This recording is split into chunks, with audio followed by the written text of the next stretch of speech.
हाँ, very good morning class 7। मैं हूँ अभिसार सर और आज आप सबके बीच में लेके आया हूँ आपके चैप्टर नंबर 6 का पार्ट 8, जिसमें आज हम लोग सीखने वाले हैं फ्यू कॉमनली यूज टैग्स। जो कॉमनली यूज किए जाने वाले टैग्स हैं उनके बारे में हम लोग को सीखना है आज के इस वीडियो में। ठीक है, तो पहला टैग हमारा है लाइन ब्रेक टैग, जिसमें लाइन BR टैग, जिसको हम लोग BR टैग भी बोलते हैं और जनरल शब्दों में हम लोग उसको लाइन ब्रेक टैग बोलते हैं। तो लाइन ब्रेक आप लोगों को नाम से ही क्लियर हो रहा होगा कि लाइन ब्रेक का मतलब होता है लाइन को बीच में से ब्रेक कर देना, यानी कि एक लाइन से दूसरे लाइन की ओर जंप कर जाना। ठीक, ऐसे क्या होता है कि सारे लाइन्स हमारे एक साथ लिखे जाते हैं। ठीक है, मेरे पास मोर देन वन लाइन्स है तो क्या करेंगे, वो एक साथ लिखे जाएंगे। लेकिन जैसे ही हम लोग BR टैग लगाएंगे तो जैसे हम लोग नहीं करते हैं और इंटर दबाते हैं तो नीचे की ओर चले जाते हैं, तो वैसे ही BR टैग का काम है कि उस लाइन को जस्ट नीचे की ओर शिफ्ट कर देना। ठीक है, तो इसके बारे में आप लोग लिख लेंगे खुद से ही, मैं अंडरलाइन नहीं करना चाहूँगा, थोड़ा गंदा लगने लगता है। ठीक है, आप लोग छोटे बच्चे नहीं हो जो हर चीज़ अंडरलाइन करके दें तभी आप लिखेंगे। ठीक है, तो line break tag is an empty tag. अब एम्प्टी टैग यहाँ पे ध्यान रखना है, एम्प्टी टैग किसको बोलते हैं ये याद होना चाहिए आपको। ठीक है, use to insert a line break. और क्यों यूज किया जाता है, लाइन को ब्रेक करने के लिए। To display text in next line type BR, then pressing enter key instead of typing BR will not serve the purpose। अगर आप इंटर की दबा दोगे तो वहाँ पे BR टैग का पर्पस पूरा नहीं किया जाएगा। हम लोग जैसे कि MS वर्ड वगैरह पे लिखते हैं तो इंटर की दबाते हैं तो नेक्स्ट लाइन में चले जाते हैं, तो यहाँ पे बाबू ये पॉसिबल नहीं है। यहाँ पे करने के लिए आपको BR टैग लगाना ही पड़ेगा। अब यहाँ पे आपके कुछ एग्जाम्पल्स दिए गए हैं। ठीक है BR टैग के यहाँ पे कुछ एग्जाम्पल्स दिए गए हैं। अब ये कैसे करेंगे आखिर, हाँ मान लेते हैं कि एक ही लाइन में अगर हम लोग लिख लिए हैं कोई चीज़, उसको BR टैग से हमको ब्रेक करना है। ब्रेक करने के लिए हमारे पास देखिए यहाँ पे एक कोड लिखा हुआ है और जहाँ से भी हमको ब्रेक करना है वहाँ BR लिख देंगे और वो ब्रेक हो जाएगा। मैं आपको एग्जांपल करके दिखा देता हूँ। ये हमारा टैग है और यहाँ पे हम लोग लिखे हुए थे, यहाँ P टैग में लिखे हुए थे ना, in this tag we will learn about HTML tags and attributes. तो this class is runs under Doon's public school. हम चाहते हैं ना कि this class is run under Doon's public school, ये अगले लाइन में आ जाए। ठीक है, तो यहाँ हम लोग लिख देंगे BR टैग और स्पेस दे देंगे और यहाँ जाके इसको सेव कर देंगे। ठीक है, सेव हम लोग कर दिए और इसके बाद जाके एक बार रिफ्रेश यहाँ करेंगे तो देखिए दिस क्लास इज ना यहाँ पे आ गया और ये देखिए अलग अलग हो गया। अगर आप लोग नहीं देख पाए होंगे तो मैं इसको फिर अगेन एक बार करके दिखा देता हूँ। ठीक है, हाँ जैसे कि यहाँ पे हम लोग BR टैग लिखे हैं ना, तो इसको हम हटा देते हैं। ठीक, इसको हम लोग हटा दिए और इसको अगेन सेव करते हैं। देखिए सेव कर दिए, इसको रिफ्रेश करते हैं। चलिए देखिए ये एक लाइन में आ गया, देखिए ये सारे एक लाइन में आ गए है ना। ध्यान रखिएगा, मैं अगेन BR टैग लगाने जा रहा हूँ, उसके बाद देखेंगे आप लोग इसका इफेक्ट। ठीक है, चलिए तो इसको हम लोग सेव करते हैं। ठीक है, सेव कर दिए और जाके इसको रिफ्रेश कर देंगे। देखिए दो लाइन में आ गया है ना। इसी तरह से हम लोग BR टैग का यूज करते हैं। समझ गए सारे बच्चे। अब आगे की ओर हम लोग बढ़ते हैं अपने बुक में। अब अगला है हेडिंग टैग। ठीक है, जिसको हम लोग H टैग बोलते हैं। HN टैग यहाँ पे इसलिए बोला गया है क्योंकि यहाँ H का नंबर दिया जाता है और नंबर स्टार्ट्स फ्रॉम 1 to 6। ठीक है, हाँ तो ये जो हमारा हेडिंग टैग है, हेडिंग टैग का काम क्या होता है, जैसे आप लोग बुक में देखते हो ना हेडिंग, जैसे हमारे नॉर्मल से या मान लेते हैं बुक, ये हमारा हेडिंग ही लिखा हुआ, तो ये हेडिंग टैग के अंदर से लिखा गया होगा। इसको अगर वेबसाइट के रूप में लिखें तो ये भी हमारे हेडिंग टैग के अंदर में आते हैं। ठीक है तो इस तरह से हम लोग अगर बुक में मल्टीपल हेडिंग्स बनाना चाहते हैं तो उसके लिए हम लोग H टैग का यूज करते हैं। और यहाँ पे HN टैग इसलिए लिया गया है कि N के जगह पे हम लोग वैल्यू लिखते हैं। ठीक है और यहाँ पे जो हमारा HTML में 6 डिफरेंट टाइप्स के हेडिंग हम लोग लगा सकते हैं। ओके, अब HTML documents can have 6 different size of headings start from 1 to 6। अब 1 लगाएंगे तो 1 का साइज़ थोड़ा सा बड़ा होगा, यहाँ पे एग्जांपल में दिया गया है 1 लगाएंगे तो 1 का साइज़ थोड़ा सा बड़ा है, 2 लगाएंगे तो थोड़ा सा छोटा, 3 लगाएंगे थोड़ा छोटा, यानी कि 1 2 3 4 6 करते करते वो छोटा हो जाता है। ठीक है, समझ गए। तो हेडिंग का पर्पज़ क्या होता है, हेडिंग जैसे जानते हैं हेडिंग के बीच में फिर हम लोग कंटेंट लिखते हैं, तो मैक्सिमम एक HTML पेज में हम लोग 6 हेडिंग लगा सकते हैं। 6 तरह के HTML हेडिंग आते हैं और 6 हेडिंग हम लोग लगा सकते हैं। अगर आप चाहेंगे कि नहीं हेडिंग 1 की हम 4-5 हेडिंग लगाएं तो बिल्कुल लगा सकते हैं। हेडिंग 2 के आप 4-5 हेडिंग लगा सकते हो, यानी कि जितने भी हेडिंग की ज़रूरत आपको होगी वो लगा सकते हैं। लेकिन 6 कैटेगरी के हेडिंग हमारे HTML में पाए जाते हैं, ठीक है। ये 6 category H1, H2, H3, H4, H5, 6 तक आता है, ठीक है। आइए इसको भी हम लोग लगा के चेक करते हैं। अच्छा ऐसा करते हैं ना, हेडिंग जब यहाँ पे कॉन्सेप्ट आ ही गया है, हम लोग ज़रा पैराग्राफ को भी पढ़ लेते हैं, ठीक है। पैराग्राफ इसलिए बताते हैं क्योंकि पैराग्राफ हम लोग लिखे हुए हैं, ऑलरेडी लिख के रखे हुए हैं। हम लोग उस पैराग्राफ को यहाँ देख भी लेंगे, ओके। और बाबू आपके ये जो आपका बुक है इसमें आपका पैराग्राफ टैग का यहाँ पे एक टैग छोड़ दिया गया, ठीक है। बुक में ध्यान से देखेंगे यहाँ पे टैग छोड़ दिया गया, तो इसको आप लोग अपने सुधार लेंगे। यहाँ पे इस तरह का एंगुलर ब्रैकेट होगा, ठीक है। सबसे पहले पैराग्राफ टैग देख लेते हैं, उसके बाद हम लोग हेडिंग टैग पे देंगे, क्योंकि कोड लिखा हुआ फिर से लिखना पड़ेगा, ठीक है। तो पैराग्राफ टैग हमारा एक तरह का कंटेनर टैग होता है। कंटेनर टैग वैसे टैग जिसमें हम लोग कुछ एलिमेंट लिखते हैं, और एम्प्टी टैग जहाँ पे कुछ नहीं लिखा जाता है, बिल्कुल ब्लैंक होता है, ठीक है ना। यानी कि जो सिर्फ ओपन होता है, क्लोज नहीं होता है, वो एम्प्टी टैग होता है। जो ओपन और क्लोज दोनों होता है वो हमारा कंटेनर टैग होता है, समझ गया। तो पैराग्राफ टैग हमारे क्यों यूज किए जाते हैं? डिफरेंट पैराग्राफ को इंसर्ट करने के लिए, समझ गए। अब पैराग्राफ आप लोग जानते ही हैं, बुक में अलग अलग तरह के पैराग्राफ होते हैं, हम लोग कॉपी में भी लिख सकते हैं अलग अलग तरह के पैराग्राफ। लेकिन अगर हमें लिखना पड़ेगा जैसे कि हमारा ये खास करके अगर वेब पेजेज अगर आप बनाना चाहेंगे, तो वेब पेजेज तक बनाने के लिए हमें क्या करना पड़ेगा? वेब पेजेज बनाने के लिए हमें तरह तरह के ये करने होते हैं ना, क्या बोलते हैं, अलग अलग पैराग्राफ होने चाहिए बाबू। एक यहाँ पे मैंने जो एडिटिंग किया था, मैंने जो चेंज किया था, इसमें एक मैं थोड़ा सा ध्यान नहीं दिया था इस पर। यहाँ पे आपका अलाइनमेंट भी लिखा हुआ है। अलाइनमेंट पी टैग का एट्रीब्यूट्स है। अलाइन का मतलब आप जान रहे हो ना, लेफ्ट साइड से लिखना, राइट साइड से लिखना, सेंटर में लिखना, ये सारी चीज़। इसलिए इसको यहाँ बंद किया गया, मैंने इस पर ध्यान नहीं दिया था, ठीक है। तो मैं इसको भी करके आपको दिखा देता हूँ कि आखिर ये होता कैसे है, ठीक है। चलिए आते हैं हम लोग HTML के टैग पर। नोटपैड में आप देखे होंगे कि यहाँ हम लोग 2 पी टैग का यूज़ किए हुए हैं। देखिए, एक पी टैग यहाँ, एक पी टैग यहाँ। तो ऐसा करते हैं ना, एक पी टैग और लगाते हैं, BR टैग हटा देते हैं और एक पी टैग हम लोग अलग से लगा देते हैं। चलिए, ये जो हमारा लाइन है, इस लाइन को हम लोग यहाँ से कट कर लेते हैं यहाँ तक, ठीक है। यहाँ से हम लोग कट कर लिए और एक तीसरा पी टैग हम लोग यहाँ बना देते हैं, इसके बीच में ही बना देते हैं, ठीक है।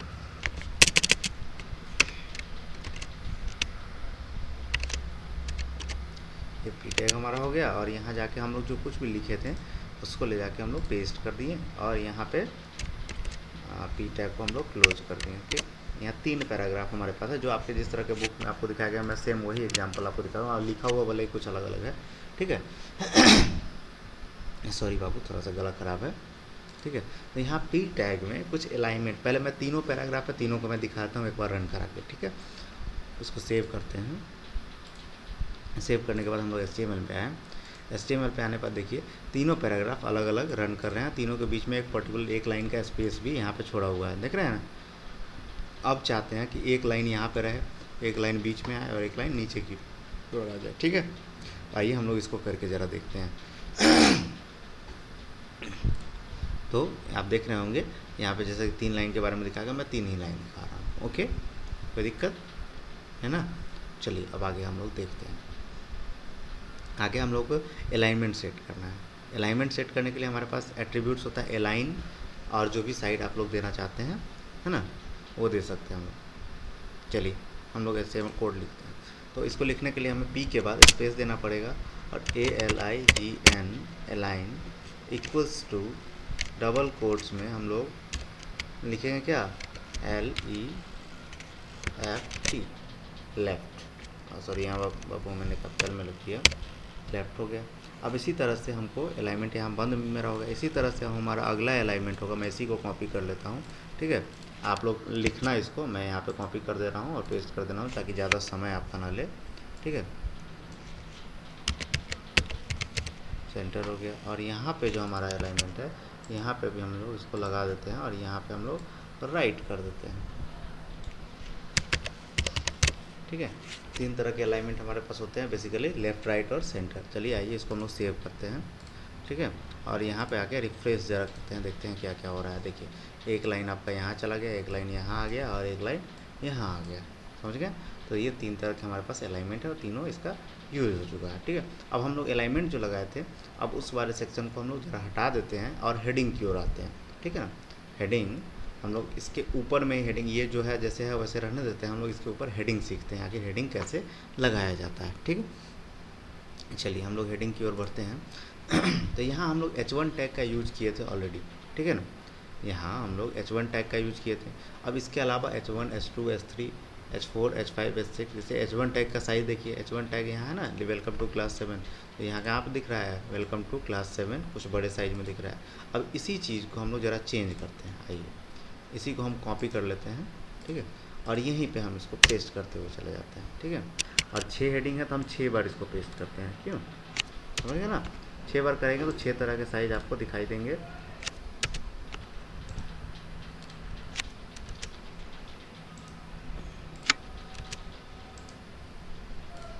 समझ गए। सारे बच्चे देख रहे होंगे 6 टाइप हम लोग यूज़ किए हैं, लेकिन सभी में H1 ही लिखा हुआ है। पहले H1 लिख के ही हम लोग ज़रा रन करा के चेक कर लेते हैं आखिर क्या इसका इफेक्ट आता है। चलिए हम सेव कर दिए और एक बार इसको अगेन हम लोग रिफ्रेश करते हैं। आप देखिए 6 टैग हमारे एक ही साइज़ के आ रहे हैं, लेकिन अब देखना है, अभी 6 टैग हमारे सेम साइज़ के आ रहे हैं, लेकिन अब इसमें हम लोग को बदलाव क्या करना है ये देखना है, ठीक है ना। अब यहाँ पे हम लोग जैसे H1 वाले को रहने देते हैं, H2 वाले को हम लोग चेंज करके और लास्ट में यहाँ भी H2 हम लोग लगा देते हैं, ठीक। यहाँ H3 लगा देते हैं, यहाँ पे हम लोग H3 लगा देते हैं। आप लोग खुद से लिख लेना बाबू, ठीक है ना।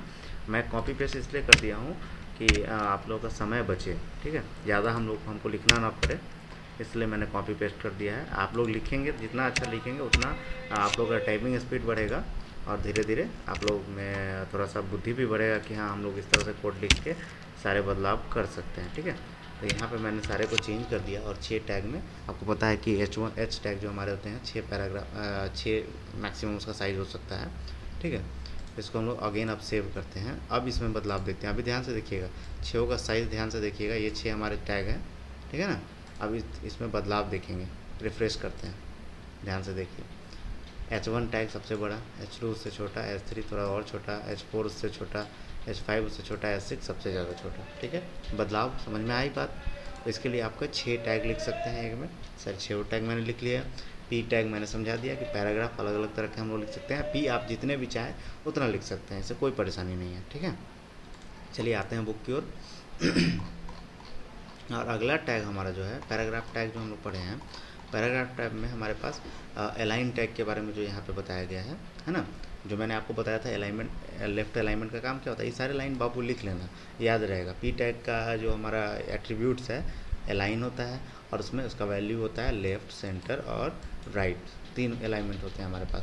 उसके बाद हमारे पास टेक्स्ट फॉर्मेटिंग है। Text formatting it means bold, italic और अंडरलाइन। पी टैग का यूज़ करोगे तो वो बोल्ड हो जाएगा, आई टैग का यूज़ करोगे इटैलिक हो जाएगा, यू टैग का यूज़ करोगे तो अंडरलाइन हो जाएगा, ठीक है। ये याद रखना, ठीक है ना। अगर बी टैग का यूज़ करेंगे तो बोल्ड हो जाएगा, आई टैग का यूज़ करेंगे तो इटैलिक हो जाएगा, यू टैग का यूज़ करेंगे तो क्या अंडरलाइन हो जाएगा, ठीक है। अगर हम लोग चाहें तो तीनों टैग को एक साथ भी यूज़ कर सकते हैं, जैसे paragraph tag, bold tag, I tag, U tag. इस तरह से हम लोग अब यू को बंद करेंगे, आई को बंद करेंगे, बी को बंद करेंगे और पी को बंद करेंगे। अब ये बंद करने का तरीका जो है, जो सबसे लास्ट में आया वो सबसे पहले बंद होगा, उसके बाद जो आया वो इधर बंद होगा। यानी इसको इस तरह से भी बोल सकते हैं, जो सबसे पहले आया वो सबसे लास्ट में बंद होगा, इस तरह से भी कह सकते हैं हम लोग, ठीक है ना। तो आप इस तरह से सारी चीज़ को एडजस्ट कर सकते हैं और अपने कोड को लिख सकते हो, ठीक है। तो बोल्ड, इटैलिक, अंडरलाइन आप लोग समझ गए होंगे। उसको मैं, आप बोलोगे तो मैं करके भी दिखा सकता हूँ, कोई दिक्कत नहीं है ना। तो मैं एक बार करके ही दिखा देता हूँ, ठीक है। 3 पैराग्राफ था हमारे पास, तीनों पैराग्राफ में हम लोग चेंज करके देख लेते हैं, ठीक है। मान लेते हैं हमारे पास पैराग्राफ है और पैराग्राफ में हम लोगों को बदलाव लाना है, ठीक। अब बदलाव लाने के लिए हमें यहाँ पे लेफ्ट हम लोग कर दिए, तो यहाँ एक बार स्पेस देंगे और यहाँ पे लिख देंगे हम लोग बी टैग, ठीक। और बी टैग जो पहले खुला हुआ है यानी कि लास्ट में खुला है उसको हम लोग यहाँ पर बंद करेंगे ना, तो यहाँ पे जाके हम लोग बी टैग को बंद कर देंगे, ठीक है। बंद हो गया। अब एक बार बी टैग को हम लोग चला के देखते हैं सेव करके, ठीक है। चलते हैं हम लोग HTML में और यहाँ पे इस पर पैराग्राफ वाले पे इफेक्ट दिखेगा, इस वाले लाइन पे ध्यान देना। देखो ये बोल्ड हो गया ना।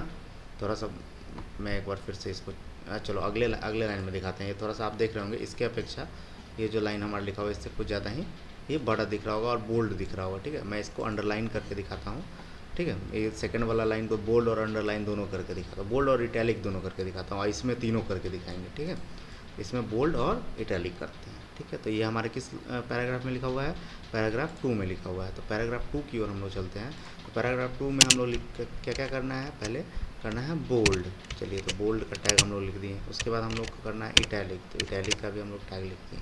अब इसको बंद भी तो करना पड़ेगा, जब तक बंद नहीं करेंगे, क्योंकि आपको पता है कि हमारे कंटेनर टैग्स होते हैं, इसको बंद करना पड़ेगा। तो सबसे पहले किसको बंद करेंगे, सबसे पहले हम लोग बंद करेंगे आई को, ठीक है। उसके बाद बंद किसको करेंगे, उसके बाद बंद करेंगे बी को, ठीक है। ये बी टैग को हम लोग बंद कर देते हैं। यहाँ पे क्या क्या इफेक्ट दिखेगा, बोल्ड भी होगा और इटैलिक भी होगा, दोनों होगा। आइए सेव करते हैं और आपको दिखा देते हैं इस बार कैसे होता है, ठीक है। सॉरी ये जो हमारे हैं अभी देखिए किस तरह से दिख रहे हैं, ये बीच वाले लाइन इस तरह से दिख रहे हैं। अब बोल्ड और इटैलिक दोनों होगा। मैं इसको रिफ्रेश कर रहा हूँ, ध्यान रखिएगा वहाँ। देखिए अभी बोल्ड भी हो गए और आपको तिरछा भी दिख रहे होंगे, इसके अपेक्षा थोड़ा सा अलग दिख रहा होगा। ये इसके लिखने का तरीका देखिए और इसको लिखने का तरीका देखिए, दोनों अलग अलग है। ये थोड़ा सा तिरछा भी हो गया और हल्का सा बोल्ड भी हो गया, यानी कि थोड़ा सा मोटा टेक्स्ट हो गया। अब इसमें हम लोग बोल्ड, इटैलिक और अंडरलाइन तीनों का यूज़ करने वाले हैं। ये पैराग्राफ 3 वाले। तो पैराग्राफ 3 पे हम लोग आते हैं, ठीक है। पैराग्राफ 3 यहाँ पे है तो यहाँ पे हम लोग लिखेंगे, सबसे पहले हम लोग क्या लिखेंगे, बोल्ड, ठीक। फिर हम लोगों को लिखना है इटैलिक, देन फिर हम लोग को अंडरलाइन लगाने के लिए हमारे पास यू टैग होता है, तो यू टैग का हम लोग यूज कर लिए, ठीक है। अब यहाँ से हम लोग को क्या करना है, इस टैग को बंद भी करना है। तो सबसे पहले किसको बंद करेंगे, यू टैग को बंद करेंगे। तो ये ध्यान रखना है, जो सबसे लास्ट में आया उसको सबसे पहले बंद करेंगे, ठीक है। उसके बाद हम लोग किसको बंद करेंगे, आई टैग को बंद करेंगे। उसके बाद हम लोग बी टैग को बंद करेंगे, ठीक है ना। तो ये हमारा रहा, बी टैग भी बंद हो गया। अब इसको ज़रा सेव करते हैं। अब देखिए इसमें बोल्ड, इटैलिक और अंडरलाइन तीनों यहाँ पे इफेक्ट में आएगा, ठीक है। अब देखिए ये वाले लाइन में, यहाँ वाला जो है इसमें देखिए तीनों में चेंजेज आएगा, ध्यान देखिए अंडरलाइन भी आप लोगों को दिख रहा होगा, अंडरलाइन हो चुका है, और बोल्ड तो है, इटैलिक भी हो चुका है, सारे चीज़ हो गए हैं, ठीक है। तो इस तरह से हम लोग बोल्ड, इटैलिक और अंडरलाइन भी कर सकते हैं, सारे कुछ यहाँ पे बदलाव कर सकते हैं, ठीक है। तो अगला हमारा टॉपिक रहेगा इन नोट के बारे में मैं समझा देता हूँ। उसके बाद अगले टॉपिक की ओर हम लोग बढ़ेंगे, और अगला हमारा लास्ट क्लास ही होगा मोस्ट प्रोबेबली, ठीक है। तो ये थोड़ा नोट के बारे में मैं बता देता हूँ। यहाँ पे नोट में बताया गया है, you can add comment in your HTML code to explain your code. आप लोग चाहो तो कमेंट भी लगा सकते हो अपने HTML में, ठीक है। Comments are ignored by the browser. Comment जो हम लोग लगाएंगे वो ब्राउज़र ये नहीं करेगा, उसको इग्नोर करके चलेगा कि क्या लिखा हुआ है, वो सिर्फ आपके समझने के लिए रहेगा। और कमेंट अगर हमें कभी भी लिखना पड़ेगा तो इसके लिए ये सिंटेक्स है, पहले एंगल ब्रैकेट लिखेंगे, फिर एक्सक्लेमेशन मार्क लिखेंगे, ठीक है। और उसके बाद यहाँ पे कुछ भी लिख देंगे, जो भी लिखना होगा हमको वो लिखेंगे। उसके बाद 2 हम लोग हाइफन देंगे, देन उसको एंगल ब्रैकेट से क्लोज कर देंगे। यहाँ पे जो कुछ भी लिखेंगे ये सब हमारे ब्राउज़र के द्वारा इग्नोर किए जाएंगे। यहाँ पे आप कुछ भी लिख सकते हैं, ठीक है ना। तो ये आपका नोट है, इसको आप लोग ज़रूर लिखेंगे अपने कॉपी में, ठीक है। तो आज का वीडियो आप लोगों को समझ में आया होगा। हम लोग मिलते हैं अगले क्लास में, जो अलग अलग तरह के फॉर्मेट को यूज़ करके हम लोग देखेंगे, और आप लोग यूज़ करके देखेंगे। मैं आपको बता दूंगा ये सब फॉर्मेट होते हैं, आप इसका यूज़ करके देखोगे, ओके। चलिए, थैंक यू, मिलते हैं अगले वीडियो में।